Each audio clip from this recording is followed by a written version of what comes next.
तो स्वागत है बच्चों आप सभी का हरिओम क्लासेस में। तो चलिए आज आप लोगों के लिए बिहार बोर्ड मैट्रिक 2026 के जितने भी छात्र उन सभी के लिए काफी इंपॉर्टेंट चैप्टर जिसका नाम है कर्नस दानवीरता।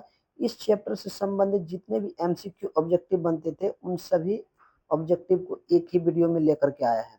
तो वीडियो को स्टार्ट करने से पहले सभी बच्चे जो है वीडियो को सभी मित्रों में शेयर कर दीजिए, साथ ही वीडियो को लाइक कर दीजिए। तो चलिए वीडियो को स्टार्ट करते हैं, ध्यानपूर्वक देखते रहिए। देखिए, कर्णभार नामक रूपक के रचयिता कौन है? तो क्या बोलिएगा? भास जी है। कौन है? भास। दूसरा प्रश्न देखिए, कर्नस दानवीरता पाठ किस ग्रंथ से संकलित है? तो क्या बोलिएगा? कर्णभार। क्या बोलिएगा? कर्णभार। या फिर इसी प्रश्न में अगर दूसरा ऑप्शन रहेगा हितो उपदेश, तो आप हितो उपदेश लगाइएगा। दोनों में से कोई एक ही रहेगा। तीसरा प्रश्न देखिए क्या कह रहा है, कर्णभार रूपक का कथानक कहां से लिया गया है? ये इसी प्रश्न को ऐसे पूछ सकता है, कर्णभार रूपक कथा कहां से लिया गया है? तो क्या बोलिएगा? महाभारत से। कहां से? महाभारत से। चौथा प्रश्न देखिए, कुंती पुत्र कर्ण किसके पक्ष से युद्ध करता है? तो क्या बोलिएगा? कौरवों के पक्ष से। किसके पक्ष से? कौरवों के पक्ष से। अगला देखिए प्रश्न,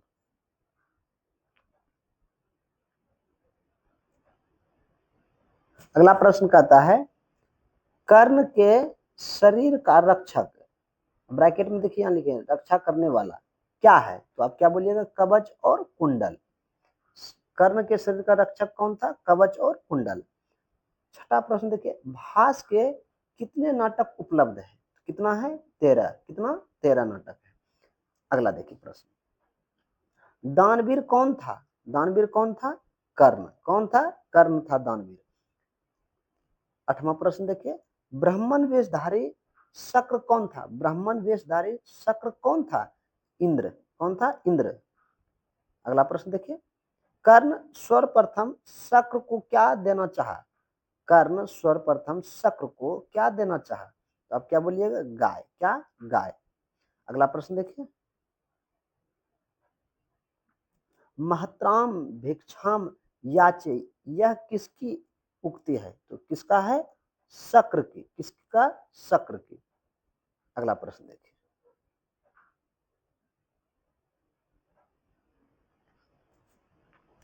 कर्ण दानवीर पाठ, देखिए कर्ण नहीं होगा यहाँ पे, क्या होगा? कर्णस होगा। क्या होगा? कर्णस दानवीरता पाठ में ना दातव्यम, ना दातव्यम किसकी उक्ति है? कह रहा है कर्णस दानवीरता पाठ में ना दातव्यम, ना दातव्यम किसकी उक्ति है? तो आप क्या बोलिएगा? शैल्य की। शैल्य ही बोलता है नहीं दीजिए, नहीं दीजिए। अगला प्रश्न देखिए, कर्ण किस देश का राजा था? कर्ण किस देश का राजा था? तो आप क्या बोलिएगा? अंग देश का। कहां का था? अंग देश, जो कि अंग पड़ता है मुंगेर और भागलपुर क्षेत्र को कहते हैं। अगला प्रश्न देखिए, कर्ण के पास भिक्षा मांगने कौन आया? कर्ण के पास भिक्षा मांगने कौन आया था? आपको बताए हैं इंद्र। कौन? इंद्र। अगला प्रश्न देखिए, ना इच्छामी, ना इच्छामी किसने बार बार कहा? किस, कौन बोल रहा था बार बार? शक्र। कौन बोल रहा था? शक्र। अगला प्रश्न देखिए, कर्ण शक्र को चौथी बार क्या देना चाहा? कर्ण शक्र को चौथी बार क्या देना चाहा? सोना। क्या? सोना। अगला प्रश्न देखिए, किम ना वक्तव्यम दीर्घ आयु, यह कौन प्रश्न किया कि क्यों नहीं आप कहते हैं कि दीर्घ आयु हो जाओ? तो ये किसने बोला था? कर्ण बोला था। कौन बोला था? कर्ण। अगला प्रश्न देखिए क्या कहता है, अविहाय अविहाय यह किसकी उक्ति है? तो ये शक्र बोला था। शक्र, ऐसा मत करो, ऐसा मत करो। अगला प्रश्न देखिए, दानवीर कर्ण का सारथी कौन था? शैल्य था। कौन था? शैल्य। शैल्यराज। ददातु ददातु किसकी उक्ति है? शक्र की। किसका? शक्र, जो कि इंद्र रूप में था, मतलब ब्राह्मण के रूप में शक्र आया था। आगे कहता है, इंद्र किस रूप में कर्ण के समक्ष आया? ब्राह्मण के रूप में। किस रूप में? ब्राह्मण के रूप में। आगे कहते हैं, शक्र ने कर्ण से छल पूर्वक क्या ले लिया? क्या ले लिया? कवच और कुंडल। कह रहा है शक्र ने कर्ण से छल पूर्वक क्या ले लिया? कवच और कुंडल। क्या? कवच और कुंडल को। अगला प्रश्न, इंद्र ने, यहां कर्ण नहीं होगा, कर्ण होगा। क्या होगा? कर्ण होगा, कर्ण। इंद्र ने कर्ण से छल क्यों किया? क्यों किया था? अर्जुन की सहायता के लिए। किसकी सहायता के लिए? अर्जुन की सहायता के लिए। अगला प्रश्न देखिए,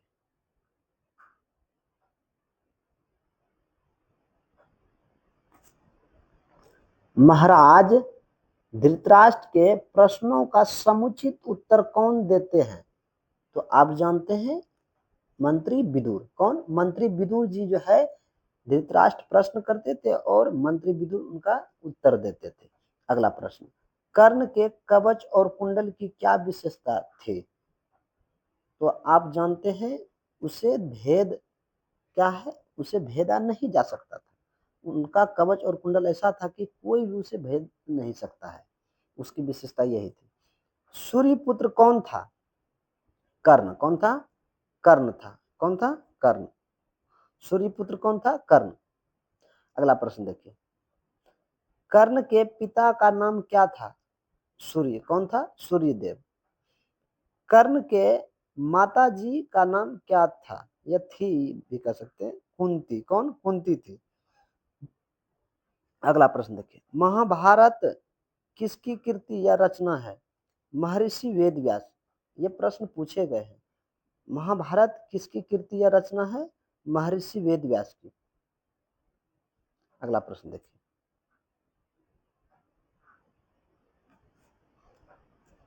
कर्णस दानवीरता किस प्रकार का पाठ है? नाटक। किस प्रकार का है? नाटक है। कर्ण किसको नमस्कार करता है? इंद्र को। किसको? इंद्र को। कर्ण किसको नमस्कार करता है? इंद्र को। यह हमेशा, देखिए, क्या हमेशा स्थिर रहता है? क्या हमेशा स्थिर रहता है? तो दान। दान ही एक ऐसा चीज है, अगर एक बार दे देते हैं तो सदियों लोग याद करते हैं।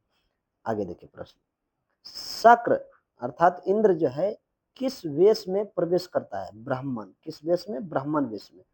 अगला प्रश्न देखिए, मजबूत जड़ वाले कौन गिर जाते हैं? प्रश्न कह रहा है मजबूत जड़ वाले कौन गिर जाते हैं? तो वृक्ष। वृक्ष।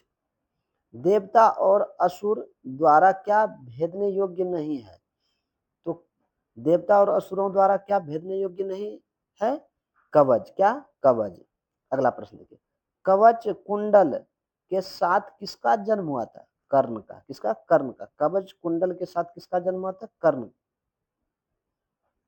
अगला प्रश्न देखिए बच्चों, अगर वीडियो अच्छे लग रहे हो तो वीडियो को अवश्य लाइक कर दीजिए। साथ ही अगर हमारे चैनल पे नए हैं तो चैनल को सब्सक्राइब कर दीजिए और बेल आइकन की घंटी को भी दबा दीजिए, ताकि वीडियो का नोटिफिकेशन जो सबसे पहले आप तक पहुंच सके। देखिए अगला प्रश्न देखिए, अगला प्रश्न कह रहा है, धर्मो ही यत्यन गुना धारन्ते, श्लोक जो है कहाँ से लिया गया है? तो आप जानते हैं कहाँ से लिया गया? कर्णस दानवीरता से। कहाँ से? कर्णस दानवीरता से। अगला प्रश्न देखिए, किसका धन सांप के जीभ के समान चंचल होता है? राजा का। किसका? राजा का। अगला प्रश्न देखिए, आप लोगों के लिए देते हैं, अगर आप लोग जानते हैं तो कमेंट में अवश्य लिख करके भेजिए। क्या कह रहा है? कर्ण जो है शक्र को दूसरी बार क्या देना चाहा? तो सभी बच्चे जो है इस प्रश्न का जवाब खुद कमेंट में लिख करके भेजिए। और अगर आपको वीडियो पसंद आए तो वीडियो को लाइक करके जाइए। चलिए अगले वीडियो मिलते हैं बच्चों, तब तक के लिए जय हिंद।